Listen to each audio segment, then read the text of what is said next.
vous avez mis dans cette nouvelle vidéo. Sur cette vidéo, c'est nickel. N'hésitez pas à lâcher votre plus gros pouce bleu et abonnez-vous.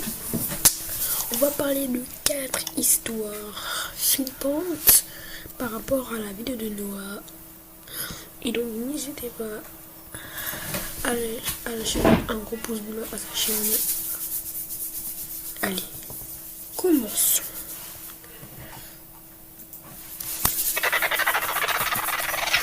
Jamais dû emménager dans cette maison. Tout ce que vous allez voir et entendre est basé sur des faits réels. Alors installe-toi bien, prends tes petits popcorn et on est parti pour 4 enquêtes réelles. Exactement comme les threads de Squeezie que tu adores, mais en mieux. Non, je déconne pas du tout, je déconne. Bref, éteins les petites lumières chez toi et évidemment tout ce que vous allez voir est réel. Et commençons d'abord avec l'histoire de Déborah. Cette jeune fille, Déborah, a 17 ans au moment des événements. C'est une lycéenne qui vit chez ses parents du côté de Limoges. Elle habite dans une grande maison de campagne que ses parents ont louée quelques mois auparavant. Ils se sont donc installés là-bas récemment. Mais tu l'as compris, ils n'auraient jamais dû emménager dans cette maison.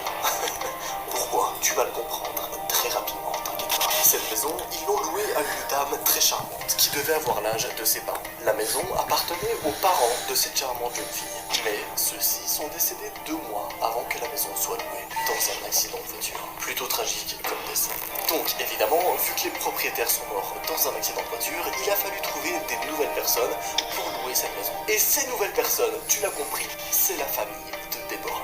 Ils emménagent donc tranquillement dans une maison dans laquelle les anciens propriétaires sont décédés d'un accident de voiture. Au contexte plutôt glauque, mais ça va, ça peut arriver. Oh, il faut noter d'ailleurs quelque chose de très important, c'est que la jeune fille Déborah, âgée de 17 ans, dort dans la chambre des parents décédés, enfin des anciens propriétaires morts. Ok, retenez juste à ce que ça va être intéressant pour la suite. Ça peut faire froid dans le dos pour certains, mais ça ne la dérange pas. Mais tout a commencé lorsqu'un soir, en rentrant du lycée, Déborah faisait le tour du jardin et remarque soudain un trou dans le grillage, comme si quelqu'un était entré dans la maison. Alors elle se dit, tiens c'est bizarre, est-ce que le voisin a essayé d'entrer chez nous par effraction? What the fuck? Elle va donc comparer le soir même avec ses parents, mais ils s'en battent les couilles. D'ailleurs, ils ont même pas voulu reboucher le trou, ils ont juste mis une étagère devant pour cacher le truc. Et c'est depuis ce jour que Déborah commençait à voir des choses un peu étranges dans cette même maison. Un matin, alors qu'elle était la première levée, elle s'aperçut que la fenêtre de la cuisine était grande ouverte. C'est bizarre, parce qu'elle explique que ses parents n'ouvrent jamais la fenêtre grande ouverte. Alors pourquoi tout d'un coup la fenêtre est grande ouverte? Est-ce que quelqu'un s'est infiltré ou est-ce que c'est juste les parents qui ont oublié de fermer la fenêtre? Étrange, mais jusqu'à présent, tu me suis, je pense que c'est pas grave du tout. On est bien d'accord? Y a rien de grave dans tout ça. Non. Bouge pas. Déborah décide alors de bien fermer cette fenêtre et les volets la nuit. Mais encore quelques jours plus tard, la fenêtre était à nouveau ouverte. Elle ne savait alors pas si elle avait affaire à une personne entrée par effraction ou une sorte de fantôme bizarre. Sauf que ce qui est bizarre, c'est que rien n'a été volé. Et ça fait maintenant 2 fois que quelqu'un apparemment entre par effraction dans sa maison. Ou du moins, c'est la théorie qu'elle s'est faite à ce moment-là. Sauf que pourquoi quelqu'un entrerait régulièrement dans la maison sans rien voler? Qu'est-ce qu'il veut ce mec, hein? Et surtout, c'est qui? Mais Déborah n'allait pas être au bout de ses surprises. Avec toute cette histoire, elle commençait à faire des insomnies et elle se réveillait souvent la nuit. Alors qu'un soir, elle allait dans la cuisine prendre un verre d'eau, elle aperçut une silhouette près de la fenêtre de la maison. Il faut bien t'imaginer la scène que la meuf, elle est au calme le soir vers 2 h du matin à aller chercher un verre d'eau parce qu'elle avait soif, ça arrive à tout le monde. Elle va donc à la cuisine et là, elle voit en face de la maison une silhouette. Je vous le rappelle, il est à peu près 2 h du matin. Pourquoi il y a une silhouette planquée devant la maison à 2 h du matin? C'est quoi ce bordel? Qui est-ce? Elle se mit à crier. Mais la silhouette avait déjà disparu. Ses parents se sont réveillés en sursaut, ils l'ont rejoint. Et évidemment, elle leur a tout de suite tout expliqué. Au début, ils pensaient qu'elle en rajoutait un peu trop, que l'accident des anciens propriétaires avait dû lui monter à la tête. Mais c'est là que, eux aussi, les parents ont commencé à voir des choses bizarres. Ou plus précisément, à voir quelqu'un de bizarre. Je t'explique, t'inquiète pas. Un autre soir, Déborah était dans la chambre de ses parents. Elle n'arrivait plus à dormir dans sa propre chambre. C'est à ce moment-là qu'elle a entendu à nouveau du bruit. Quelqu'un fouillait la maison. Alors doucement, Déborah va se lever du lit. Il va entrouvrir la porte pour essayer de voir s'il y a quelqu'un qui est vraiment en train de fouiller des affaires dans la maison. Est-ce que c'est ses parents? Qui est-ce? Et là, le plus choquant arrive. Il y avait bel et bien quelqu'un en train de fouiller dans la maison. C'est quoi ça? Cet homme a d'abord fait le tour du salon, puis de la cuisine. Enfin, il est allé dans la direction de la chambre de Déborah, qui est à l'opposé de celle de ses parents. Déborah réveilla tout de suite son père et tous les deux appelèrent la police. C'est là qu'on a eu affaire à une des situations les plus stressantes des threads. Les deux personnes, donc Déborah et son père, sont là, en train d'appeler le flic, alors qu'il y a littéralement un mec dans le salon qui se dirige vers la chambre de Déborah qui est en face. Heureusement, Déborah ce soir-là ne dormait pas dans sa chambre, mais dans la chambre des parents. Donc ils sont là en train d'attendre, ça sonne, puis quelqu'un répond au bout du fil. Et oui, ceci, c'est pas un téléphone, c'est un truc pour la lumière, mais t'inquiète, c'est rien, c'est la rue, tu vois. La police répond aux deux individus qu'ils doivent se calmer et rester cachés, et qu'ils vont envoyer une patrouille qui sera présente dans environ 10 minutes. Croyez-moi, dans une situation comme ça, c'est très long. Mais évidemment, ils vont obéir aux flics et ils vont rester dans la chambre comme ça, en attendant, pendant 10 minutes, en espérant que l'homme ne rentre pas. Évidemment, ils vont verrouiller la porte à clé et ils vont même essayer de délicatement pousser quelque chose contre la porte pour pas qu'il puisse l'ouvrir. Le temps passe et les minutes s'écoulent. On arrive à peu près à 7-8 minutes, quand soudain ils entendent enfin des sirènes.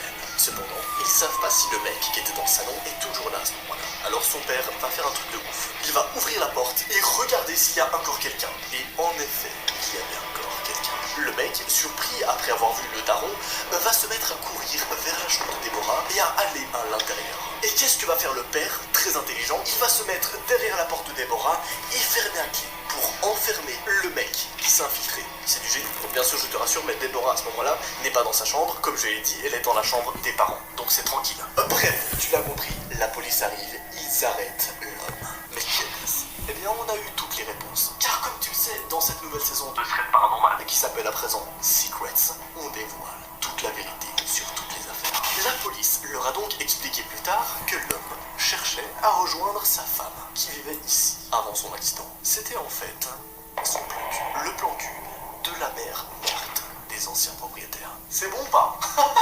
Il était rentré dans cette maison grâce au double des clés que cette dernière lui avait données. Puis, il ressortait souvent par la fenêtre. Ou du moins, ça c'est l'explication qu'il a donnée à la police. Mais une autre théorie sur cette affaire existe, car en effet, on peut pas vraiment prouver que c'était un plan cul de la meuf morte, vu qu'elle est, tu l'as compris, hein. Donc, est-ce que c'est un gros génie qui a inventé une excuse qui finalement est passée, ou est-ce que c'est un gros psychopathe qui avait prévu cette excuse à l'avance, mais qui au final voulait tout simplement kidnapper Déborah ou faire autre chose avec? On ne le saura jamais, malheureusement. Bref, assez plaisanté, passons au niveau suivant, avec la prochaine affaire qui celle-ci est encore plus flippante. Car comme toutes les affaires qu'on traite dans ces épisodes énormes, les événements qu'a vécu la personne dans l'affaire peuvent à tout moment t'arriver. Bah non, hein.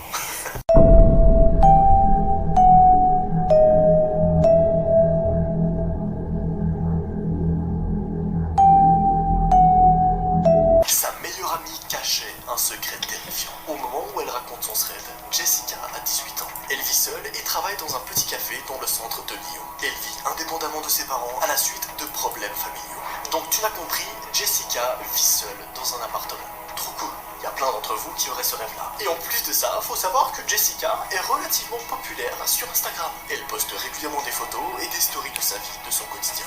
Grâce à ça, elle a pu atteindre 7000 abonnés sur Instagram. Trop bien, hein? On rêverait tous de ça finalement. Je dis ça alors que j'ai 400 000 abonnés, mais t'inquiète. D'ailleurs, on est bientôt 1,5 million ici, et on est à peine 400 000 sur Instagram. Venez sur Insta. Je sais que je suis moche, mais au moins je suis drôle. Non, non, d'accord.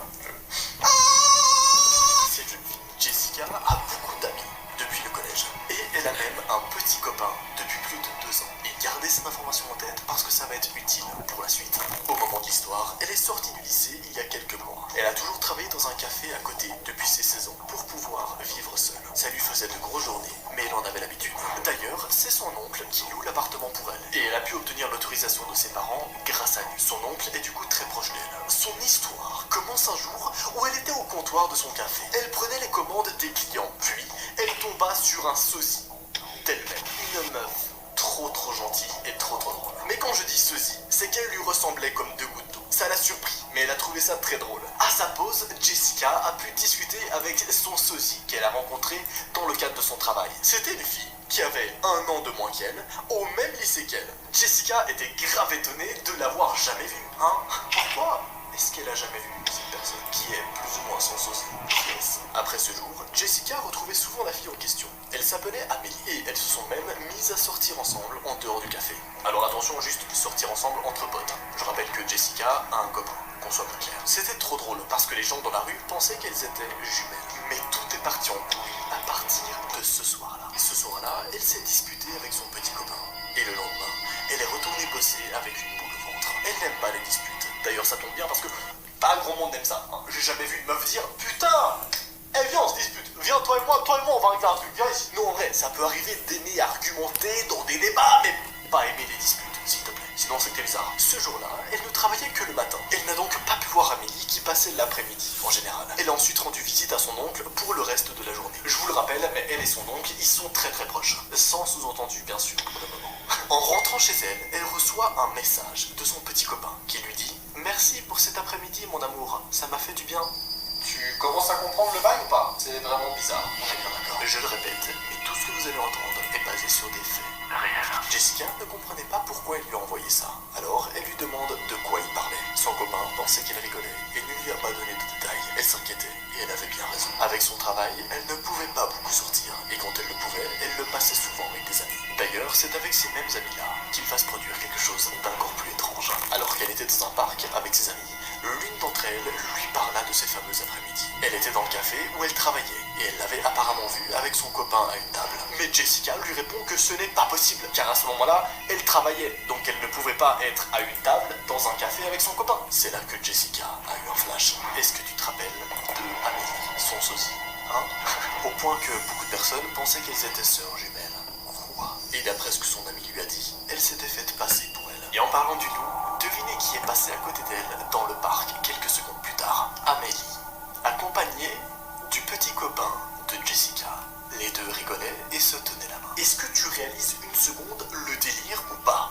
Qu'est-ce que c'est que ça? Imagine t'es là, en ville, avec tes potes tranquillement, quand soudain tu vois ton copain qui tient la main à une meuf qui te ressemble. Qu'est-ce que c'est que ça? Est-ce que le copain est au courant? Moi, Jessica était folle de rage et ses amis bouche bée. Évidemment, Jessica est tout de suite courue à leur rencontre. Quand son copain la vit, il était déboussolé. Il lâcha la main d'Amélie tout en fixant les deux filles. Amélie baissa son regard. Bien sûr, Jessica n'a pas loupé cette occasion pour la gifler devant tout le monde. Elle s'est mise ensuite à engueuler son copain qui n'était même pas foutu de la reconnaître alors que ça faisait des enfants. Son copain s'expliqua en lui disant qu'Amélie connaissait étrangement trop bien leur vie à deux. Comme si Amélie était au courant de tous leurs petits secrets. C'est comme ça d'ailleurs qu'elle a pu faire croire au petit copain de Jessica que c'était Jessica. Amélie s'expliqua également. C'était apparemment une abonnée de Jessica.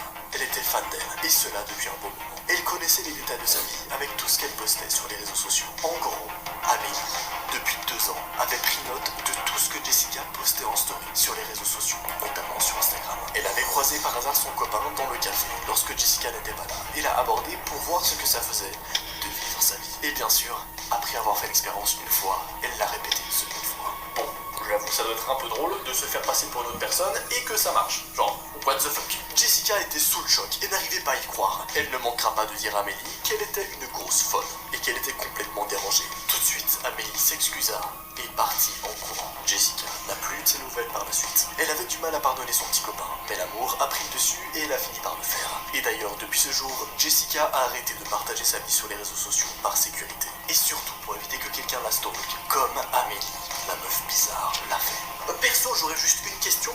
Qu'est-ce qui se serait passé si Jessica n'avait pas été mise au courant? Jusqu'où est-ce que Amélie aurait été prête à aller? C'est vraiment bizarre. Et vous savez qu'est-ce qui est encore plus bizarre? La prochaine affaire que nous allons traiter. J'espère que tu as encore des chips et du popcorn, parce que celle-ci, elle est légendaire.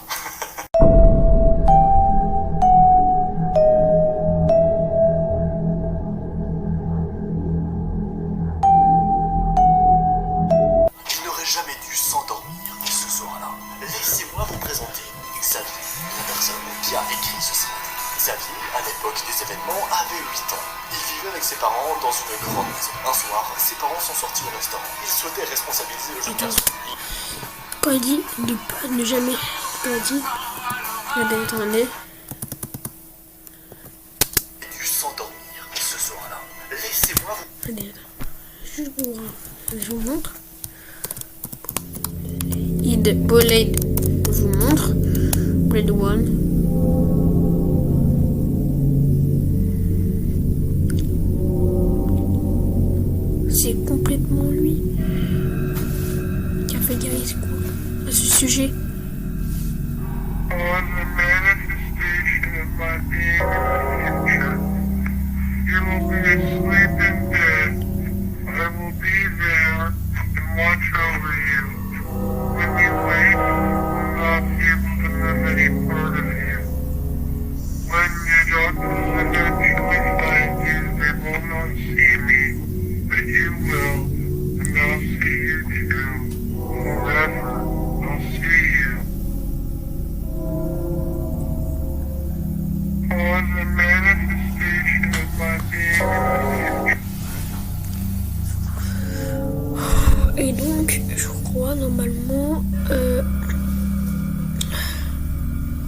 C'est peut-être Bullet Now qui a fait ça.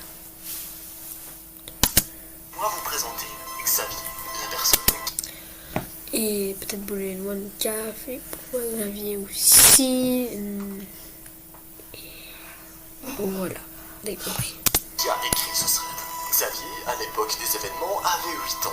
Il vivait avec ses parents dans une grande maison. Un soir, ses parents sont sortis au restaurant. Ils souhaitaient responsabiliser le jeune garçon. Ils l'ont laissé seul. Et bien sûr, ils avaient prévenu la voisine qu'en cas de problème, elle devait tout de suite aller vérifier dans la maison si tout allait bien. Déjà, on sait tous que toi et moi, ça commence mal. Quand une famille laisse un gosse de 8 ans dans une maison, ça peut difficilement bien finir, on est d'accord. Après avoir mangé le repas que lui avait fait sa mère, Xavier est monté dans sa chambre pour jouer un petit peu à l'ordinateur. Puis, il raconte que Madame Dinard, la voisine, est venue vers 20h pour lui dire d'aller dormir et bonne nuit. Alors, une heure après, vers 9h, il a éteint la lumière et il a commencé à s'endormir.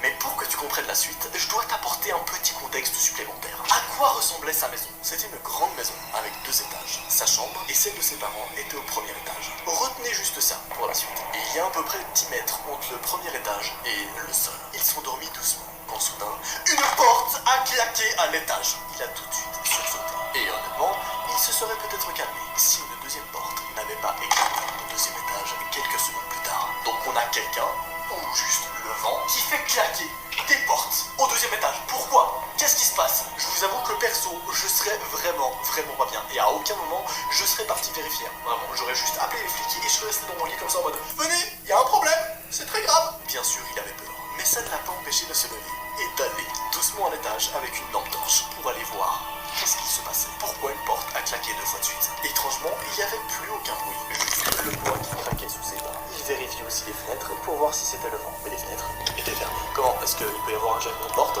si les fenêtres sont fermées? C'est quoi ce bordel? Il a alors traversé le second étage, mais n'a rien vu. Il a ouvert toutes les portes pour vérifier dans chaque chambre, mais il n'y avait rien. Alors, il est redescendu dans sa chambre et s'est remis au lit. C'est là que soudain, la porte a de nouveau claqué. Là par contre ça l'a énervé. Là il avait plus peur. Le petit Xavier c'est un petit fou. Il a encore jamais vu de film d'horreur, donc il sait pas qu'il peut y avoir des trucs vraiment flippants. Non, lui il est en mode bon, c'est qui fait claquer les portes là? Je veux dormir. Il a 8 ans, je vous le rappelle. Xavier en avait marre. Malgré la peur, il voulait dormir. Il a repris sa lampe et est vite remonté à l'étage pour ouvrir toutes les portes. Et encore une fois, il n'y avait rien. Alors, on descend dans les escaliers. Une chose à faire lui est venue en tête. Il s'est rappelé une nouvelle fois que les fenêtres dans la pièce du haut étaient fermées. Donc il n'y avait pas de courant d'air. Alors quelqu'un est littéralement en train de s'amuser avec lui. Et c'est la conclusion qu'il s'est faite à ce moment-là. Pris de panique, le petit garçon s'est mis à courir. C'est là qu'il a entendu des pas à l'étage. Mais il avait trop peur pour faire demi-tour. Il s'est mis à courir vite et il a entendu la personne marcher de plus en plus rapidement. Il est alors sorti de la maison en pleurs et est allé se réfugier chez sa voisine, qui a tout de suite appelé la police et ses parents. Bien sûr, la police est arrivée très rapidement. Enfin très rapidement, c'est une façon de parler. Ils sont arrivés 15 minutes après les événements.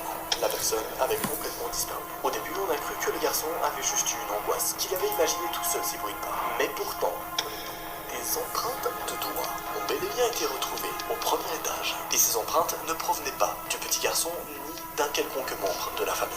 Il y avait donc bel et bien quelqu'un ce soir-là. Dans le grenier, on y a aussi retrouvé de l'alcool et des cigarettes. Les gens ont d'abord cru que c'était le père ou la mère qui cachait ça, sauf que non, aucun des deux a avoué sous serment devant la police qu'il avait en possession de ces éléments-là. L'alcool et les cigarettes qu'ils ont donc retrouvées dans le grenier appartenaient certainement à une personne étrangère. Peut-être une sorte de SDF qui squattait la maison. Depuis, la famille a mis une alarme et un système de surveillance, et Xavier a mis longtemps à se remettre de la peur qu'il a eue.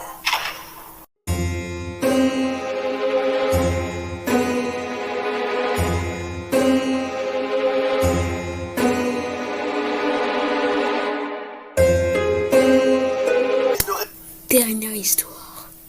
Jamais dû aller vérifier d'où provenait le bruit. Voici la jeune fille Maëlle et le jeune garçon Liam. Ces deux-là ont eu une petite enfance compliquée et très vite leur mère s'est séparée de leur père, qui n'ont jamais revu. Heureusement, leur mère a rencontré un homme bien et très vite ils ont eu des projets de mariage. Et c'est là que tout a basculé pour les frères et sœurs Liam et Maëlle. Un jour, à une fête de famille, leur tante a eu la très bonne idée de leur offrir un cadeau qui a changé leur vie. Ce cadeau, c'était le portrait d'un clown harlequin. La personne qui a écrit le thread précise aussi que la tante a toujours été un petit peu bizarre et a toujours aimé les trucs un petit peu flippants, tu vois ce que je veux dire. Donc c'était un cadeau plus ou moins legit venant de elle. Ils l'ont remercié pour ce cadeau qu'ils ont très vite oublié. Ce n'est que lorsqu'ils ont emménagé dans un appartement plus grand que la question du lieu où est-ce qu'ils allaient mettre ce petit tableau s'est posée. Et croyez-moi, d'expérience, Je pense qu'ils auraient dû jamais l'afficher quelque part. C'est bon, vous allez très vite comprendre pourquoi, t'inquiète pas. Les murs de l'appartement étaient pour la plupart remplis de photos de famille, et mettre un clown dans le salon était hors de question. Ce fut donc tout naturellement que le portrait fut accroché dans la chambre des deux frères et sœurs. Donc, dans leur chambre, dans le plus grand des calmes, il y avait le portrait d'un clown harlequin. Ok, pourquoi pas. C'est un petit peu flippant, mais ok. Dites-moi d'ailleurs dans les commentaires à ce moment-là, comment est-ce que vous pensez que ça va partir en couille? Est-ce que tout va bien se passer? Ou est-ce qu'il va se passer des choses un peu plus battantes? Bon, tu l'as compris, on est dans un épisode de Secrets, donc évidemment que ça va bien partir aux cacahuètes. Tout ça fut que le début d'événements vraiment dramatiques. Au départ, ils ont entendu des petits bruits dans la chambre. Les garçons étaient presque certains de rêver. Alors, ils n'en parlaient pas, jusqu'à ce qu'ils entendent un rire sinistre. Liam, qui n'avait que 7 ans à ce moment-là, recommença à faire pipi au lit. Ils expliquent alors à leur mère ce qu'il se passait dans la chambre. Mais la mère était certaine que ce n'était que leur imagination, et que rien ne se passait réellement. Et plus le temps passait, plus les phénomènes s'aggravèrent. Liam était persuadé de voir le clown le suivre du regard, mais il avait tellement peur qu'on le punisse qu'il ne disait rien. Mais tout s'est produit un soir. Alors que Liam faisait ses devoirs dans le salon, Maëlle, 10 ans, s'est mise à hurler. Le petit Liam accourut aussi vite que possible dans sa chambre. Maëlle était là, tremblait et regardait son frère. Elle lui a dit « Le clown, il a bougé! Il m'a regardé comme s'il voulait me tuer !» Encore une fois, ils en ont parlé à leurs parents en les suppliant de bien vouloir retirer ce truc de leur chambre. Mais encore une fois, les parents ne les ont pas cru. Mais dites-moi, toi et moi là, est-ce que tu penses qu'il y a une explication rationnelle derrière tout ça, hein? Vous allez le voir, car la situation était loin d'être finie. En plus des bruits de pas, des regards et des rires, il s'est passé d'autres éléments. Comme parfois, la petite lumière qui était à côté de leur lit s'est mise à clignoter. Pourquoi? Qu'est-ce qu'il y a un problème d'électricité? C'est ça, hein? Tous les deux étaient terrorisés. À 2 reprises, les parents auraient pu croire les enfants, car il y a eu 2 événements qui auraient pu leur mettre la puce à l'oreille. Voici les 2 événements dont les parents ont également vécu, et qui sont donc plutôt crédibles. Un dimanche après-midi, les 2 garçons étaient loin, avec leur demi-frère et leur cousine. Ils jouaient à cache-cache. Maëlle comptait quand soudain, ils ont entendu la cousine hurler. Elle s'est ruée en larmes vers la mère et a demandé de partir pour ne plus jamais remettre les pieds dans l'appartement. Quelques mois après, c'était au tour de leur cousin qui est venu en vacances pour une semaine chez eux. Les événements de la nuit étaient si violents qu'il a quitté l'appartement dès le lendemain pour aller chez ses cousines. Mais qu'est-ce qui se passait de si étrange dans cet appartement? Pourquoi est-ce qu'il y avait toujours des événements qui partaient en couille? Eh bien, figurez-vous qu'une enquête a été menée. Et celle-ci est beaucoup trop intéressante. C'est pour ça que j'ai décidé de vous raconter cette affaire. Tout cela a duré 2 ans, à des intensités de plus en plus fortes. Les 2 enfants ne dormaient plus que par épuisement. Et s'ils avaient le malheur de se réveiller durant la nuit, ils voyaient ce clown penché au-dessus de leur lit, avec un sourire malsain. Et c'est enfin un samedi matin que tout a changé. Jérémy, le fils aîné du beau-père des garçons, passait son week-end dans l'appartement. En gros, c'était un moment de leur famille, on a capté. Et quand il est rentré dans la chambre des garçons, son regard s'est posé sur le portrait. Il l'a fixé quelques secondes avant d'y mettre un énorme coup de poing qui a brisé le verre du cadre. Donc le mec arrive dans la chambre, il regarde le tableau, il y a un coup de poing dedans. What the fuck? Il a pris le portrait et l'a emmené dans la cuisine. Alerté, la mère l'ont suivi. Il a alors enlevé la toile du cadre et ce qu'il a découvert les a horrifiés. Derrière la toile, en lettres de sang, était écrit, comme si quelqu'un avait écrit avec du sang, la peur. Derrière la toile du tableau, ils ont essayé par tous les moyens de détruire cette toile, en la brûlant, en la coupant, mais rien à faire. Ils ont alors décidé de tout de suite jeter cette toile à la décharge. C'est là que les parents vont alors mener leur propre petite enquête, qui va être vraiment très intéressante. Ils vont d'abord commencer par questionner la cousine, pour savoir qu'est-ce que la cousine a vu et pourquoi est-ce que soudainement elle avait pris peur. Et d'ailleurs, toutes les personnes qui sont questionnées ont tous témoigné la même chose. Leur cousine avait bien vu le clown sourire de manière horrible. Et les phénomènes qui avaient fait fuir le cousin étaient exactement les mêmes. Mais pire, quand ils ont demandé à la tante où est-ce qu'elle avait trouvé ce tableau, elle a parlé d'un vieil antiquaire en ville.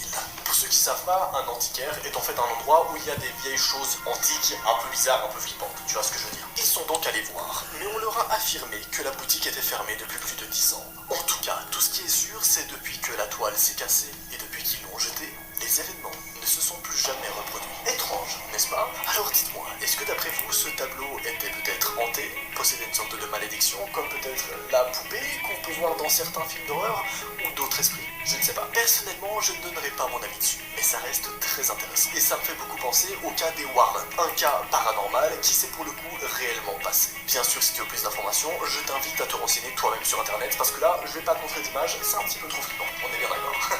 Bref, j'espère que tu as adoré ces énormes enquêtes. Ce fut un plaisir et on se retrouve très bientôt pour un prochain épisode. Allez, salut! Et donc les amis, c'est la fin de cette vidéo.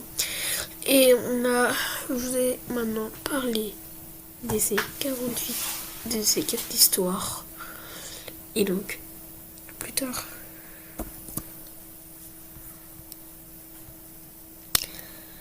Bon,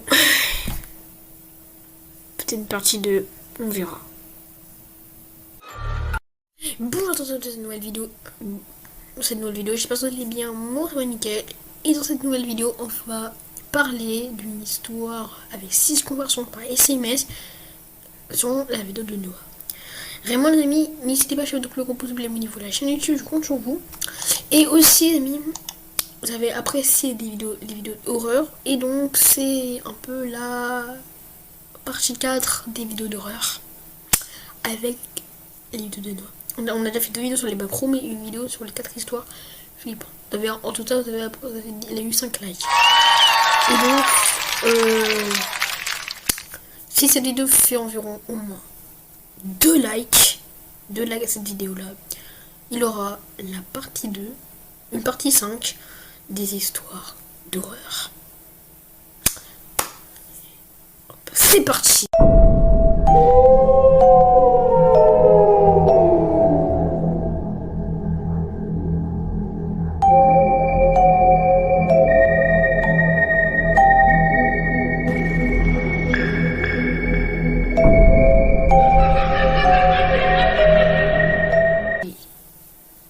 Maman, tu es à la maison? Pas encore, je suis avec ton père. Ça va? J'ai entendu quelqu'un entrer. Dans la maison? Peter est rentré? Je n'en sais rien, je suis dans ma chambre. Je ne pense pas, il est censé travailler jusqu'à minuit ce soir. Tu es sûr que tu as entendu la porte? Hein? Maman, il y a quelqu'un dans la maison. Quoi? Qui c'est? Je sais pas. Il y a quelqu'un qui marche en bas. J'ai peur, qu'est-ce que je dois faire? Emily, trouve un endroit où te cacher et j'appelle la police. Verrouille ta chambre et cache-toi quelque part dans ta chambre, ok? Ok, je suis dans le placard. Ok, c'est bien ma puce. Je suis au téléphone avec la police. Ne fais pas de bruit. Reste dans le placard jusqu'à ce que la police entre dans la maison. Ok. Ce que vous voyez là, c'est l'historique de conversation entre Emily, une jeune fille, et sa mère, peu de temps avant le drame. Qu'est-ce qui s'est produit? Comment ça s'est terminé? On va voir tout ça. Alors soyez les bienvenus dans un nouvel épisode de Secrets, dans lequel on va regarder 6 histoires qui se sont vraiment passées par message, dans lesquelles on a retrouvé l'historique des conversations. Prenez vos petits popcorn, installez-vous, c'est parti. La mère de cette jeune fille lui écrit donc ceci. Tu l'entends encore? Maman, il essaie d'ouvrir la porte! Emily, juste reste calme. Tout va bien aller. La police sera bientôt là. Le temps passe et les minutes s'écoulent. Emily ne répond pas. Alors sa mère rajoute un message et écrit: Emily, les messages de cette première affaire s'arrêtent ici. Mais l'histoire ne se termine pas là. Voici une reconstitution de ce qui s'est passé ce soir-là. Emily, la jeune fille, était seule chez elle, alors que sa mère dînait à l'extérieur avec son père. Son frère aîné, en revanche, Peter, lui, travaillait tard. Personne n'était donc supposé être à la maison à ce moment-là, à part elle. Alors, quand elle a entendu la porte claquer au rez-de-chaussée, ça l'a immédiatement alarmée et inquiétée. Elle a demandé par message à sa mère si elle et son père étaient rentrés. Mais sa mère lui a dit qu'elle et son père étaient toujours à l'extérieur. Sa mère lui a quand même demandé s'il était bien sûr d'avoir entendu la porte. Emily, au même moment, a aussi envoyé un message à son frère pour savoir s'il était rentré. Mais il a répondu qu'il était toujours au travail. À ce moment-là, Emily a regardé dans les escaliers et a vu, selon ses dires, un grand homme d'une trentaine d'années qui portait un sweat à capuche et un jogging noir, qui marchait dans le salon. Elle a alors commencé à avoir peur. C'est là qu'elle a verrouillé la porte de sa chambre et qu'elle a discrètement continué à envoyer des messages à sa mère pendant ce temps. Quand elle a expliqué qu'il y avait bien quelqu'un dans la maison, sa mère lui a suggéré de se cacher pendant qu'elle appelait la police. Alors qu'elle était dans le placard, en priant pour que son cauchemar se termine, l'homme a fait bouger la poignée de la porte et a essayé d'entrer. Puis, il a essayé de foncer dessus pour casser et entrer. C'est là que Emily a arrêté d'écrire à sa mère, trop effrayée pour faire du bruit, de peur que l'homme l'entende. Puis, heureusement, l'homme a abandonné. Il a arrêté de frapper la porte. La police est arrivée quelques instants plus tard, et la police a foncé droit vers la chambre d'Emily pour la secourir. C'est seulement quand ils ont ouvert le placard qu'elle s'est sentie assez en sécurité pour sortir. L'intrus a volé pas mal de choses, mais Emily a vraiment eu la chance de s'en être sortie saine et sauve. Elle a appelé la police une fois que la police était là, pour lui dire qu'elle allait bien. Ses parents sont arrivés peu de temps après. Cette première affaire est donc un parfait exemple pour vous dire que si vous quittez votre maison et qu'il y a encore quelqu'un dedans, verrouillez la porte. Parce qu'on sait jamais qui peut vous voir sortir et qui peut peut-être entrer par effraction chez vous. Donc vraiment, si t'habites dans une maison, dans un appartement, peu importe, quand tu pars de ta maison, tu fermes à clé. C'était la première leçon. Passons maintenant à la seconde affaire qui se termine bien différemment. C'est parti. Les messages de la prochaine affaire qu'on va voir ont été transmis par une jeune femme qui souhaite rester anonyme. Cette jeune femme s'appelle Amanda. Là où c'est très intéressant, c'est que Amanda, dans les messages, écrit à un mec qui s'appelle Jake. Ce mec-là c'est son crush. Vous allez voir que ça va être important par la suite. Jake écrit donc par message d'abord ceci. Hey, Amanda répond. Hey, tu fais quoi? Rien, je m'ennuie. Et toi? Pareil, tu veux qu'on se voit? Pourquoi pas? Tu veux faire quoi? On ne peut pas venir chez moi, mes parents sont à la maison. Mais si je viens, tes parents sont à la maison? Nope. Alors laisse-moi venir. Quand? Je suis libre maintenant, si ça te va. Qu'est-ce qui te fait penser que tu pouvais taper l'incruste? Lol, tu es très belle, je voulais juste te voir. Ok, lol, je ressemble à une patate là tout de suite. Laisse-moi le temps de me préparer. Ça me va. C'est quoi ton adresse? Là, Amanda donne son adresse. Première erreur, tu vas comprendre pourquoi. Ok, j'arrive très vite. Attends, non, j'ai besoin de temps pour me préparer. Jake ne répond pas. Amanda envoie un second message. Ok? Jake ne répond toujours pas. Un peu bizarre. La conversation entre Jake et Amanda s'est arrêtée là. Mais bien sûr, l'histoire ne se termine pas du tout à ce moment-là. Apparemment, Jake a vu son message, mais il n'a pas répondu quand elle lui a demandé de pas venir tout de suite. Au même moment, Amanda a envoyé des messages à sa meilleure pote, Alyssa. D'ailleurs, Alyssa, sa meilleure pote, connaît le crush de Amanda, Jake. Donc, vous allez comprendre la suite avec cette info. Amanda a donc demandé l'avis de Alyssa sur la situation. Elle a dit en mode « Tain, c'est trop bizarre, il y a Jake qui s'incruste chez moi et tout, c'est trop cool ». Elle écrit donc ceci. « Oh my god, il se tape l'incruste en mode random, et il veut venir chez moi ». Alyssa, sa meilleure pote, répond « Tu vas le laisser venir ?» J'ai dit oui, mais de me laisser le temps de me préparer. Il m'a dit qu'il arrivait bientôt, alors je lui ai dit d'attendre. Mais il m'a lâché en vue. Oh my god, what the fuck. Attends, pause. Hein? Je sens que c'est bizarre qu'il te texte. Je vais l'appeler. Oh my god, ne parle pas de moi! Je ne le ferai pas. Il ne répond pas sur FaceTime. J'appelle Jamie. C'est chelou. Jamie, pour ceux qui savent pas, c'est la sœur de Jake. Donc, c'est une personne qui est au courant de ce que fait Jake, généralement. Pourquoi c'est si bizarre? Parce que je sais qu'il ne t'enverrait pas un message juste comme ça. Quelques secondes plus tard, Alyssa renvoie. Oh my fucking god! Alyssa a tout de suite trouvé bizarre que Jake contacte Amanda comme ça, parce qu'il était sur le point de sortir avec quelqu'un d'autre. Quand Alyssa a essayé de contacter Jake sans réussir à l'avoir, elle a décidé d'appeler la sœur de Jake, Jamie, qui faisait partie du même groupe. Au même moment, Amanda était préoccupée par le fait qu'Alyssa trouve cela étrange. Le dernier message que Jamie a envoyé à Alyssa, c'est « Oh my fucking god ». Et c'est là qu'on en tire une info très intéressante. Jamie, la sœur de Jake, explique à Alyssa que Jake a perdu son téléphone il y a 24 heures et qu'aujourd'hui, Jake est dans la maison, là, avec sa sœur, et qu'à aucun moment il a son téléphone. Ce qui veut donc dire que Amanda a envoyé des messages à une personne complètement inconnue. C'était pas du tout Jake, absolument pas. Les deux filles sont vite arrivées à la conclusion que la personne qui avait envoyé des messages à Amanda n'était pas Jake. Jake a ensuite pris le téléphone pour dire qu'il ne connaissait pas la personne qui avait son téléphone, parce qu'il l'avait perdu lors de son jogging du matin. Les trois ne savaient pas si c'était une blague ou non, jusqu'à ce que Amanda reçoive d'autres messages du téléphone de Jake. La personne, avec le téléphone de Jake, a donc écrit ceci. « Je suis là, à la porte. Hello ?» La personne était sans doute venue, parce qu'Amanda avait dit que ses parents n'étaient pas là. Et peu importe qui était derrière la porte, il lui voulait probablement du mal. Il était conscient qu'elle était seule et sans défense chez elle. Amanda a regardé par le Judas et a vu un homme avec une capuche devant la porte, qui regardait le Judas. Amanda a donc envoyé ce dernier message au téléphone de Jake. « Je sais que ce téléphone a été volé. J'ai appelé la police et ils seront bientôt là. Tu ferais bien de partir et de ne jamais revenir, sinon tu vas le regretter. En plus, nous t'avons sur la caméra. Dis bonjour. » Et qu'est-ce qui s'est passé après? Hein? Vous allez me dire. On a toutes les infos, t'inquiète pas. La personne possédant le téléphone de Jake a donc lu le message, mais n'a pas répondu. Quand Amanda a regardé à nouveau par le Judas, la personne était partie en courant. Jake a d'ailleurs pu récupérer son téléphone, et de la même manière, ils ont réussi à localiser la personne qui essaie de se faire passer pour Jake. La police les a aidés en traquant le téléphone, jusqu'à arriver à un homme qui vivait dans la ville d'à côté. Cet homme a donc aujourd'hui été poursuivi en justice, et il tape de la prison, là, maintenant, parce que c'était pas sa seule activité illégale. C'est donc encore une affaire qui se termine plutôt bien. Vous allez pas vous en sortir comme ça. Non, attendez de voir la prochaine affaire. La prochaine affaire qu'on va voir sont des messages qui ont été reçus par une mère célibataire, Marissa Rivera. Marissa a été réveillée pendant la nuit par son téléphone qui vibrait sur la table de chevet, un vendredi. Sur l'écran, elle a vu les textos de son fils, John. Voilà les messages qu'elle a vus. Maman, j'ai besoin d'aide. J'ai eu un accident de voiture. Tu peux venir me chercher? Je crois que je me suis cassé le coude. Les dégâts sont assez graves. Je ne sais pas quoi faire. S'il te plaît, dis-moi que c'est une blague. Tu vas bien? Oui, mon coude est juste blessé. Où es-tu? À l'intersection de la rue Robertson et le boulevard Ferret. Kevin est avec toi? Non, je suis seul. Ok, reste là, j'arrive. Ok. C'est là que les événements vont prendre une tournure un peu spéciale. Laissez-moi vous raconter tout ça. J'adore cette vidéo à partir. Dites-moi si vous la kiffez, moi pour le moment là je passe un bon moment de ouf. Genre c'est premier degré, c'est hyper intéressant, on apprend des trucs de ouf et tout, vraiment c'est trop bien. Ouais, on continue. La mère, Marissa, a commencé à se préparer pour aider son fils. Quand soudain, elle s'est souvenue qu'elle avait sa localisation partagée avec elle. Donc que en gros, elle pouvait avoir la localisation de son fils en direct. Donc pour vérifier qu'elle avait bien la bonne adresse, elle a regardé où était l'iPhone de son fils. Elle a donc été surprise de voir que l'iPhone de son fils était à la maison, littéralement, dans sa maison, et pas dans cette intersection, là où il le prétend. Elle est donc allée dans la chambre de son fils, mais il n'était pas dans son lit. Alors, elle a passé un coup de fil. Le coup de fil, elle l'a passé à son deuxième enfant. Ouais, elle a 2 fils, et son deuxième enfant s'appelle Kevin.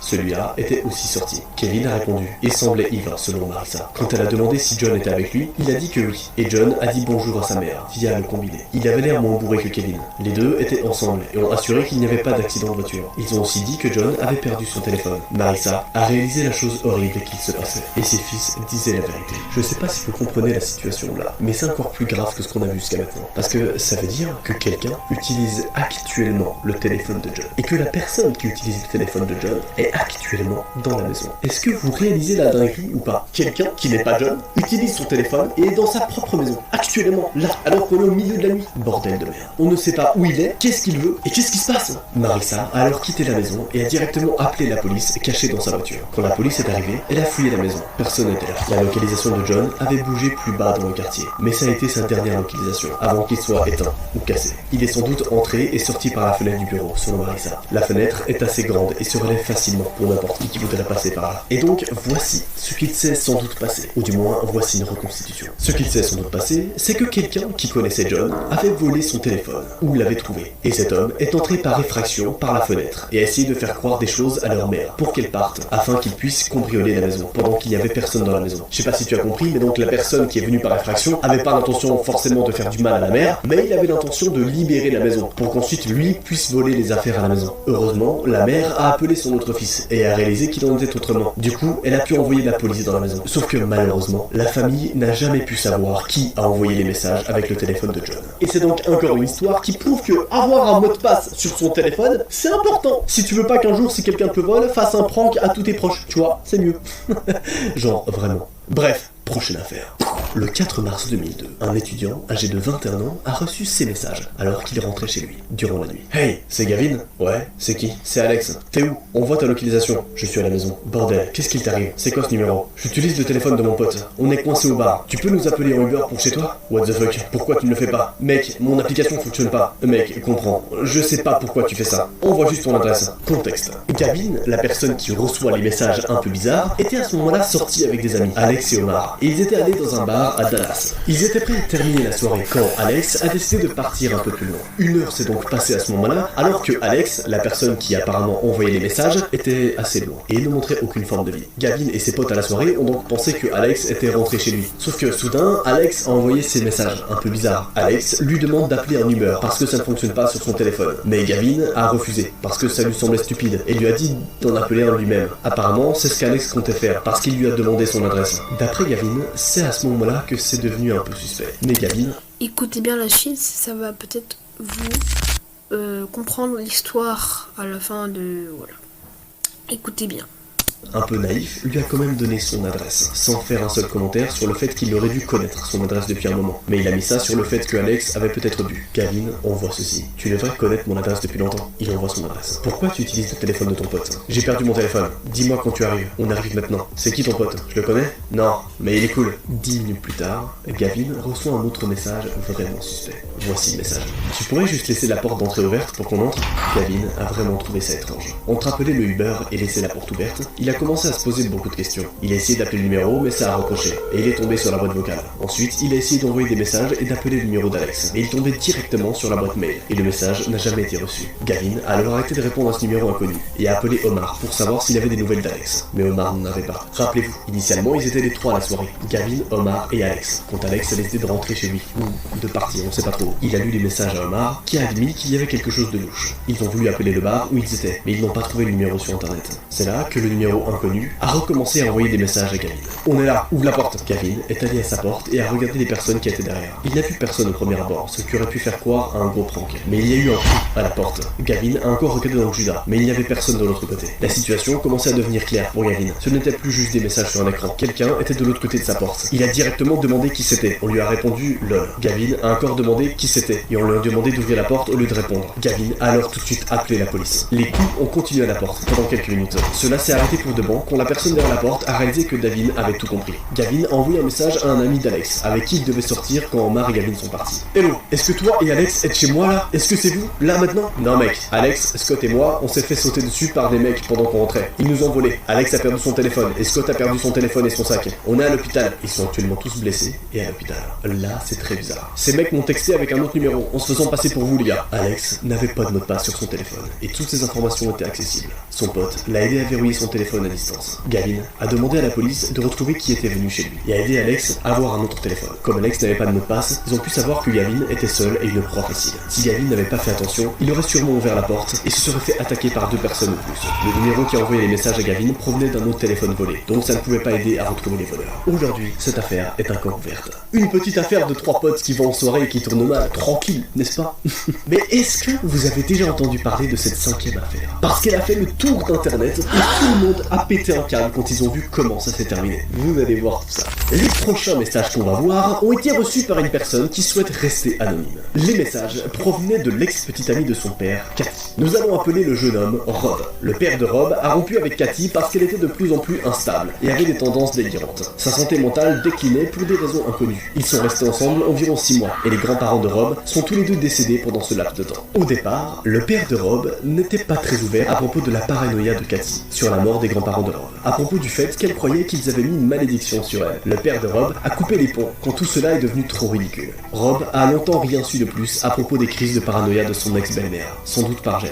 Mais ce n'est que peu de temps après les ruptures que Rob a commencé à recevoir des messages de Cathy elle-même, quand elle n'arrivait pas à joindre le père de Rob. Elle venait le voir à la place. Je récap si jamais t'as pas compris, Cathy est donc l'ex-femme de son père. Les messages que vous allez donc voir là, c'est les messages du fils Rob. Cathy, l'ex-femme de son père, écrit donc au fils Rob et on voit ceci. Coucou mon chéri, j'ai besoin de ton aide. Avec quoi? Ça va? Les parents de ton père ont mis une malédiction sur moi. J'ai besoin que tu me dises dans quel cimetière et à quel numéro ils sont enterrés. Comment ça ils ont mis une malédiction sur toi? Je continue d'entendre leur voix et j'ai de mauvaises prémonitions. Je sais que ça a l'air dingue, mais j'ai besoin que ça s'arrête. Bien sûr, entendre qu'on entend des voix de tes grands-parents décédés est une indication claire que la personne est déséquilibrée. Rob a montré les textos à son père, qui a ri, et lui a dit de l'ignorer, au lieu de le bloquer. Rob l'a laissé continuer à envoyer des messages, pour voir jusqu'où ça allait. Et la nuit même, Cathy a continué d'envoyer des messages. J'ai besoin d'exhumer leur tombe. Si tu m'aides, je coucherai avec toi. Je sais que tu m'observais toujours quand j'étais dans la maison de ton père. Très bizarre, hein? Rob n'a pas répondu. Le lendemain, ses messages sont devenus plus imagés. Cathy écrivait ceci. Je viendrai m'asseoir sur ton cornichon. Je vais pas dire les mots qu'elle a dit, toi, t'as compris pour la monétisation, mais voilà.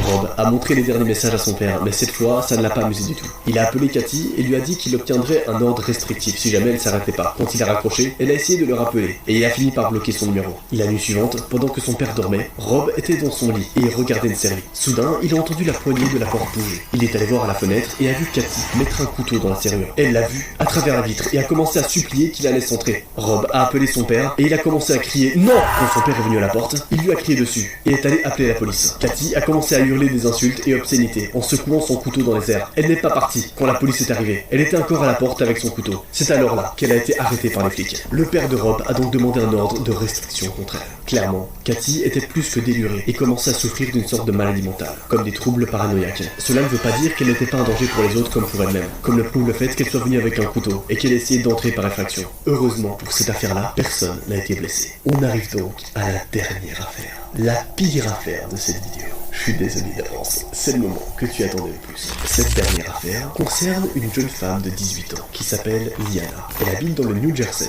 Elle était avec son amie dans un bar un samedi soir. C'est là qu'elle a vu que quelqu'un essayait de lui envoyer un message sur Instagram. En général, elle ne regarde pas ses messages privés parce qu'ils viennent de personnes qu'on ne suit pas sur Instagram. Pour une fille, 9 fois sur 10, ce sont des messages d'hommes qui essaient de flirter et qui lui envoient des messages un peu creepy. Mais parfois, quand on reçoit ce genre de notification, la curiosité a le dessus. Liana a ouvert le message, qui venait d'une personne sans photo de profil et sans follower. Un peu étrange, n'est-ce pas? Petite info importante, la jeune femme, Liana, âgée de 18 ans, était à ce moment-là dans un bar qui s'appelle le Max Swingings. Un nom très bizarre à prononcer, mais voilà. C'est là que l'inconnu écrit ce message. Tu es au Max Swingings là maintenant? Le message est assez alarmant, puisque ça vient d'une personne qui sait où elle est à ce moment précis, et qui utilise volontairement un faux compte Instagram. Oui, c'est qui? Tu es jolie avec ce petit top rose. Tu n'as pas 18 ans, tu devrais pas être dans un bar, mais je ne le dirai à personne. What the fuck? C'est qui? Juste un gars qui te trouve très attirante. À ce moment-là, Liana est certaine que c'est un prank d'une personne qu'elle connaît. Elle envoie donc au numéro ceci. Ça doit être John. Ah, je suis éclaté. Ou Rebecca, qui se moque de moi. Aucun des deux. envoie un selfie. Je peux pas. Elle a regardé autour d'elle pour voir si quelqu'un était seul. Particulièrement pour voir s'il n'y avait pas quelqu'un de vieux, tu vois, t'as capté. Et il n'y avait que quelques personnes seules, assises au bar, mais aucune d'elles ne regardait les filles. Ok, bye, on part. Les filles, assez mal à l'aise, ont donc commencé à quitter le bar et sont parties marcher. Elles sont allées dans un autre bar, moins rempli que le premier. Elles se sont assises au bar avec des boissons, en cherchant des hommes jeunes à qui parler. C'est là que son téléphone a vibré et elle a reçu un autre message creepy de la personne. Le message disait ceci: c'est mon bar préféré, bon choix. Iliana a montré son message à son amie et elles se sont mises à regarder autour d'elle. Elle cherchait qui aurait pu lui envoyer ce message.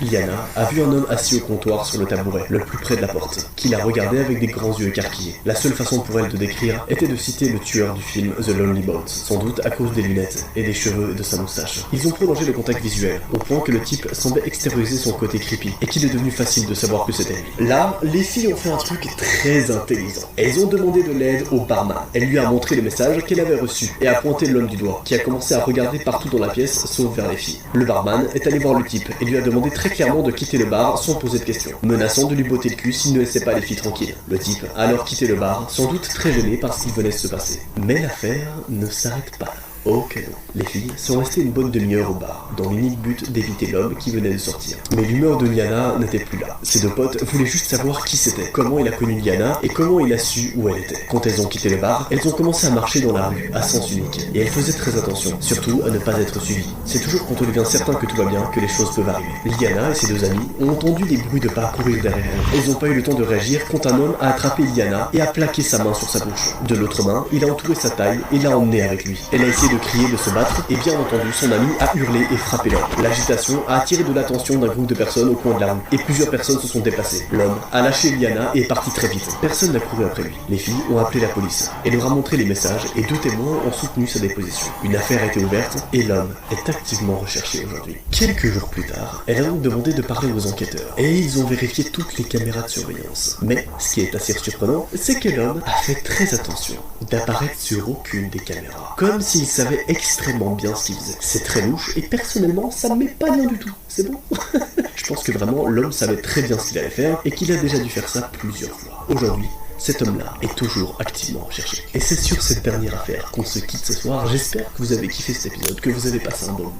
C'est la fin de cette vidéo. Et on dit ciao ciao. Mets-moi en commentaire, est-ce que ces trois histoires sont fake ou réelles? Bon, à tous dans cette nouvelle vidéo, j'espère que vous allez bien, moi c'est nickel. N'hésitez pas à lâcher votre plus gros pouce bleu au niveau de la chaîne YouTube, je compte sur vous. C'est évidemment la partie 5 de des 4 autres vidéos. Et donc vous avez mis sur la vidéo 2 likes et un grand merci à vous. Et maintenant on va commencer dans cette vidéo. C'est parti pour le générique.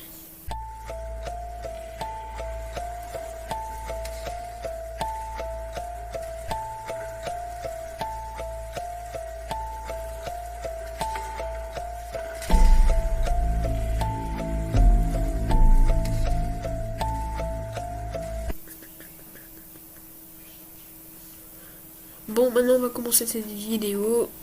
Allez, commençons. Information. Chaque histoire que vous allez voir dans cette putain de vidéo sont des histoires réelles. C'est parti. Moi et un de mes meilleurs amis, Joshua, avions 15 ans à l'époque. Et nous faisions souvent du chat vidéo pendant que nous jouons à des jeux vidéo. Nous faisions aussi, à l'occasion, des défis comme des essayer de ne pas rire où on regardait des vidéos en live et on essayait de ne pas rigoler là-dessus. Un jour à l'école, nous avions décidé de faire un twist et de faire ce défi-là en regardant des vidéos stupides sur Instagram. Pour vous expliquer le concept, les deux individus ont donc décidé de s'appeler en appel vidéo et de regarder en même temps la même vidéo Instagram. Vidéo Instagram qui est une vidéo un peu essayer de ne pas rire, où ils doivent pas rigoler, enfin t'as compris. Évidemment, rien ne pourrait mal tourner, hein. Bah non, bien sûr que non. Oups. Dès que je suis rentré à la maison, je l'ai appelé sur Instagram. Il m'a répondu immédiatement.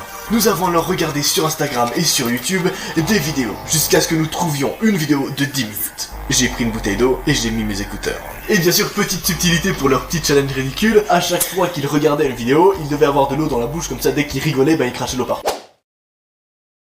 Du coup c'était marrant. Bref, donc son copain, Joshua, va, tout en restant en appel vidéo, chercher une bouteille d'eau. Alors il laisse son smartphone sur le bureau. Si tu veux, il laisse son smartphone là, et lui se lève pour aller chercher sa bouteille. Joshua m'a dit qu'il reviendrait tout de suite pour prendre une bouteille d'eau. Sa chambre était vide, avec seulement un placard et un lit en vue. Comme il mettait du temps, j'ai pris mon téléphone et j'ai joué à quelques jeux. L'appel vidéo, bien sûr, était toujours en cours, juste sa chambre vide.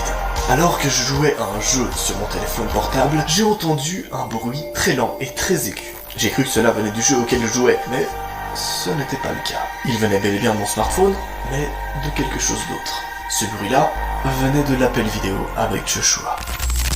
What the fuck? J'ai pensé que Joshua était enfin revenu. Alors, je suis retourné à l'application et j'ai posé mon téléphone sur la table. C'est à ce moment-là que mon cœur s'est arrêté. La grande porte du placard s'était ouverte, exposant quelque chose. Qu'est-ce qu'on y voyait à travers cette putain de porte d'armoire? Oh, tu vas le savoir? T'inquiète pas. Et je te rappelle bien sûr que chaque histoire qu'on va traiter dans cet épisode sont des histoires réelles. Information random, évidemment si tu regardes cette vidéo je suppose que tu as Instagram, donc tu peux totalement m'ajouter. Pourquoi? Parce qu'on va traiter d'une des affaires flippantes qui s'est passée sur Instagram directement en live sur mon Insta. Donc venez et faites-toi plaisir. On lance l'intro. T'es hypé, c'est bon? Oh, je kiffe tellement ces putains d'épisodes sur Instagram. C'est le genre de truc, mon gars. Je kiffe. Et vous kiffez aussi. Du coup, c'est cool. Bienvenue dans ce raid paranormal.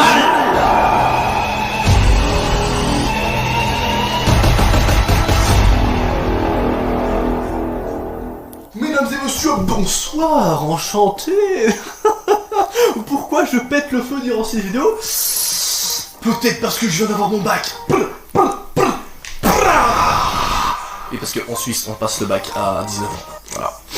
Ouais, en France, vous passez le bac 2 ans plus tôt. J'ai un petit somme, tu peux le dire. Mais bref, du coup, j'ai mon bac, donc je peux me concentrer à 100% sur YouTube et sur les vidéos. Et du coup, j'ai tout le temps pour vous faire plaisir. Est-ce que ça vous dit un live chaque semaine? Je pense que oui. Est-ce que ça va arriver? Je pense que oui. Est-ce que je peux me concentrer sur un putain de projet pour le million d'abonnés? Je pense que oui. Non, je vous ai dit que je pétais un petit peu trop le feu dans cette vidéo, désolé. Attendez, je calcule vite un truc. Ça fait 8737 936. Parfait. C'est le nombre de blagues chiantes que je vais faire dans cette vidéo. C'est l'histoire de Toto qui va... C'est bon, j'arrête. C'est peu drôle. On reprend avec... Pardon. On reprend avec l'enquête. C'est parti. Je suis beaucoup trop hypé par cet épisode. Parce que je sais les putains d'affaires réelles qu'il y aura. Et mon gars, vous êtes pas prêts. J'attendais ce putain d'épisode depuis si longtemps. Mais je voulais avant tout qu'on ait toutes les réponses sur chaque affaire. Comme ça, vous êtes satisfaits. Faut avoir vu la vidéo. Remise en contexte. Nous avons donc ici deux individus, Joshua et la personne qui raconte l'affaire. Cette personne-là était donc en appel vidéo avec Joshua. Joshua est parti chercher une bouteille d'eau et il n'est pas revenu pour le moment. Cependant, la personne qui était dans l'appel vidéo est en train de voir quelque chose. En effet, cette personne-là voit que le placard dans la chambre de Joshua est ouvert. Car oui, Joshua, lorsqu'il a été chercher cette bouteille d'eau, il a laissé son smartphone sur son bureau. Donc, on pouvait voir tout ce qui se passait dans sa chambre. C'est donc là que ça se complique. Car oui, soudainement, la porte du placard s'est ouverte. Et on y a vu quelque chose. À l'intérieur du placard, il y avait un grand homme, avec une sorte de manteau noir déchiré. Je ne pouvais même pas voir son visage, car il était hors de ma vue. Il mesurait au moins 1m80. J'ai crié, tombant presque de ma chaise. Il s'approchait de la caméra, en me faisant signe de me taire avec ses longs doigts. Son visage n'était toujours pas en vue. Il s'est précipité sur le côté de la caméra, où je ne pouvais plus le voir. En revanche, ça ne veut pas pour autant dire qu'il n'entendait plus rien. Car oui, il pouvait peut-être plus voir l'individu car il était hors de portée de la caméra, mais il pouvait toujours entendre ce qui se passait dans la chambre. Et voici ce qu'il a entendu. À en juger par les sons que j'ai entendus, j'ai supposé qu'il a sauté par la fenêtre. Quelques instants plus tard, Joshua est revenu dans la pièce. Alors, je lui ai raconté frénétiquement ce que j'avais vu. Et je ne pense pas qu'il m'ait cru à ce moment-là. Mais il a quand même vérifié son placard, qui était vide, bien sûr. Et il a aussi regardé dehors. C'est à ce moment-là que je l'ai vu pousser un cri depuis la fenêtre. Il a ensuite couru et est sorti de sa chambre. je pouvais l'entendre crier à ses parents. Je suis resté dans la peine jusqu'à ce que son père et sa mère entrent tous les deux dans la chambre. Mon ami a pris son téléphone et a raccroché. J'ai pris mon téléphone sur mon bureau et j'ai essayé de le rappeler. Et qu'est-ce qui se passait à ce moment précis? Joshua a été chercher ses parents pour que ses parents voient que l'individu était encore en bas au jardin, regardant la fenêtre depuis en bas. Il ne voulait pas répondre. J'ai alors demandé à mes parents si je pouvais aller chez lui à vélo, mais ils ont refusé. Quelques heures plus tard, mon ami m'a finalement rappelé. Il m'a expliqué que lorsqu'il a regardé par la fenêtre, il a vu l'homme avec le manteau noir se tenir à côté d'un grand arbre dans la forêt voisine et lui a fait signe de partir. Il a ensuite dit que l'homme était parti, et bien sûr, ensuite, il a tout de suite averti ses parents. Ils ont ensuite appelé les flics pour enquêter. Joshua et moi avons 21 ans et sommes toujours bons amis. Mais il y a des choses que vous savez pas sur cette affaire. Déjà, pour vous rassurer, les deux individus vont très bien. Joshua et son pote sont aujourd'hui en très bonne santé. Néanmoins, la police a retrouvé cette espèce d'individu. Il s'est avéré que cette personne-là était un détenu de prison qui s'était évadé. Rien que ça, oui. Non, c'est pas cool, clairement. Surtout que ce détenu de prison avait, la veille, violé un garçon. Il y a donc de fortes chances que la nuit même, cette espèce de détenu étrange aurait violé Joshua si la personne en appel vidéo avait rien remarqué. Est-ce que c'est super creepy? Totalement. Je vous rassure, la personne a donc été arrêtée et tout va très bien à présent. Mais dis-moi, Jamy, est-ce que ça serait pas le moment d'attaquer la deuxième affaire, sachant qu'elle est encore plus horrible que la première? Mais oui, totalement. C'était pas ouf. Mon imitation était vraiment pas ouf. La météo, à présent, donc des cumulus et des stratus dans les environs. J'arrête, je t'ai dit, j'ai fait beaucoup de blagues dans ces vidéos. Je suis vraiment désolé, j'ai mon bac, du coup je suis heureux. I'm sorry, not sorry, brother. J'étais à l'école à l'heure du déjeuner et j'ai montré à mes amis mon premier téléphone que j'ai reçu pour mon anniversaire. Et ils m'ont suggéré de télécharger une application appelée Instagram. J'ai donc bien sûr téléchargé l'application et créé mon compte. Et j'ai commencé à poster des photos uniques en haute qualité. Et d'ailleurs, j'ai obtenu entre 70 et 80 likes. C'était principalement mes potes et quelques gens chelous. Le lendemain matin, j'ai reçu un message d'Instagram d'un individu qui s'appelait WeirdDoBear01. Voici comment ça s'écrit. Retenez bien, ça va être important pour la suite. Bang, bang, bang. Que disait ce message, hein? Juste avant, je vais vous dire ce que je voulais dire avant. Il y a plein de gens qui croient que j'ai genre 30 ans. Les gars, comme je l'ai dit à toutes mes FAQ, J'ai 19 ans. Arrêtez de croire que j'ai 27 ans, s'il vous plaît. Est-ce qu'un mec de 27 ans prend une voix comme ça pour faire des blagues? je crois pas, non. I don't think so, no. Est-ce qu'un mec de 27 ans fait des TikTok? Je crois pas non plus.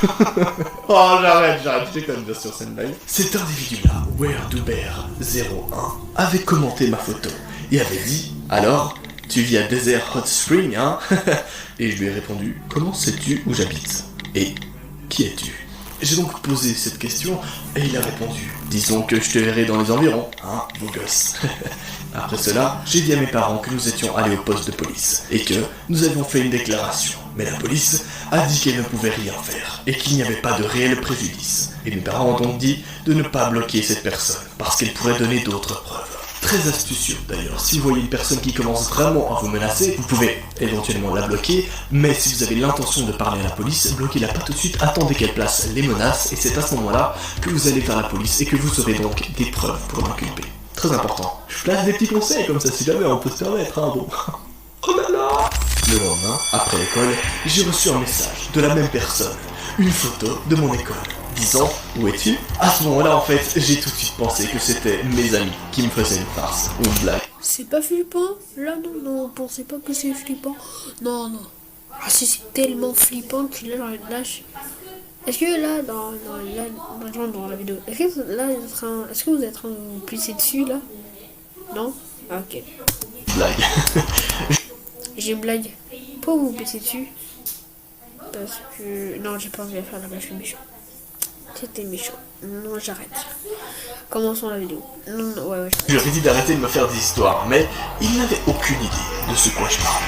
Alors, nous avons porté plainte à la police. Une seconde fois. Cette fois-ci, ils ont dit qu'ils allaient prendre des mesures. Et après cela, je n'ai plus reçu de SMS de cette personne. Mais c'est seulement 2 ans plus tard que j'ai reçu un SMS à 3h du matin du compte Verdulaire 01 qui m'a semblé très familier. Oui, il y a donc ici une ellipse de 2 ans. Sachez que les événements qui sont passés il y a 2 ans, c'était lorsque l'individu avait seulement 14 ans. Aujourd'hui, il en a 16. Et voici la suite. Attendez, c'est à ce moment-là que j'ai réalisé que c'était la personne qui m'avait envoyé ces messages inquiétants il y a 2 ans. J'ai aussi remarqué que ma fenêtre était ouverte et que les tiroirs de mes bureaux étaient aussi ouverts. C'est là que j'ai remarqué dans l'un des tiroirs une inscription marquée au rouge à lèvres sur laquelle il était écrit « Je te vois ». What the fuck? Imagine, t'es dans cette situation, imagine une seule seconde mon gars. Mais qu'est-ce que tu fais mec? Genre tu arrives tranquillou pépère à la maison, tu ouvres un de tes tiroirs et tu vois écrit dessus au rouge à lèvres « Je te vois ». J'ai alors reculé jusqu'à ce que mes poumons brûlent et mes parents ont monté à toute vitesse dans ma chambre. Et pour me demander ce qu'il se passait. Je leur ai donc tout expliqué et ils ont bien sûr rappelé la police. Et puis d'ailleurs il y a un truc que j'aime beaucoup dans cette affaire, c'est que vraiment à chaque fois ils prennent vraiment les bonnes décisions je trouve. C'est que direct ils hésitent pas à appeler la police, à en parler à leurs parents, à en parler à leurs proches, etc. Et ça c'est quelque chose que peu de gens le font en fait. La plupart des gens ils gardent ça pour eux et c'est grave en fait si tu gardes ça pour toi parce que ça peut avoir des conséquences assez dramatiques. Donc la première chose à faire c'est que tu en parles à tes parents et si c'est grave tu appelles la police bien sûr. Nous sommes donc quelques instants plus tard sortis de la maison après avoir appelé la police. Finalement, 10 minutes plus tard, lorsque la police est arrivée, ils sont entrés dans la maison. Et après un certain temps, ils ont sorti une personne. Oui, il y avait bel et bien une femme cachée dans la maison. Et c'est la première fois dans Thread Paranormal, je sais pas pourquoi d'ailleurs, mais qu'on voit que le psychopathe, c'est pas du tout une personne auquel on s'attend. On s'attend toujours à ce que ce soit un mec un peu crade et tout, mais non. Il s'agit ici d'une femme. Une femme à l'allure très dégoûtante. Comme si elle était restée au même endroit durant des années, avec le même ami, et en bouffant des espèces de restes d'aliments. Plus tard, ils ont retrouvé des empreintes de cette femme partout, littéralement partout, dans la maison. Même sur les toilettes, ce qui signifie que, peut-être, durant ces 2 ans, la femme a en fait habité dans la maison de l'individu.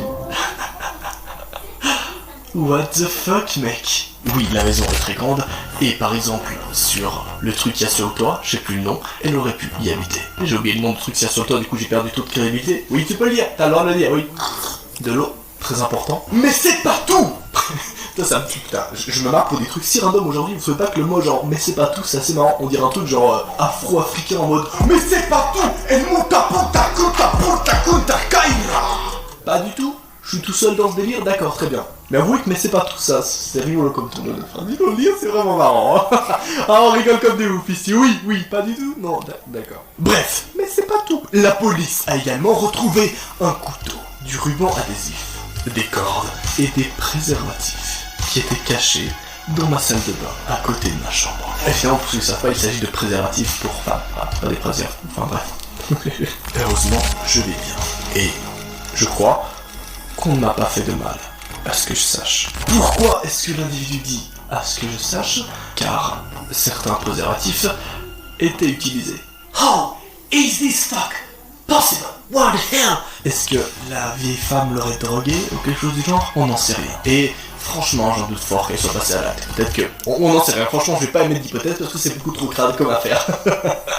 Et vous savez quoi? Je vais vous proposer un truc. Mais tout d'abord, soyez rassurés. La femme en question a donc été emprisonnée et est donc mise en inculpation parce qu'elle est psychopathe. En fait, c'est une tarée. Simplement, elle a des problèmes mentaux. Bref, là n'est pas la question. Ce que je voulais vous dire, c'est que pourquoi pas directement raconter la 3e histoire directement en live sur Instagram. Et ouais mon pote, ça va être beaucoup trop stylé. Donc ajoutez-moi sur Instagram et on va faire ce putain de live dans lequel je vous raconterai cette 3e histoire.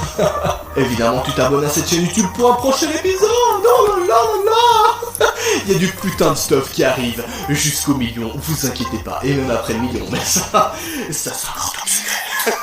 C'était noir, c'est un plaisir hein. Et désolé d'avance de t'accompagner dans tes pires cauchemars. Allez salut. C'est la fin de cette vidéo et à plus tard.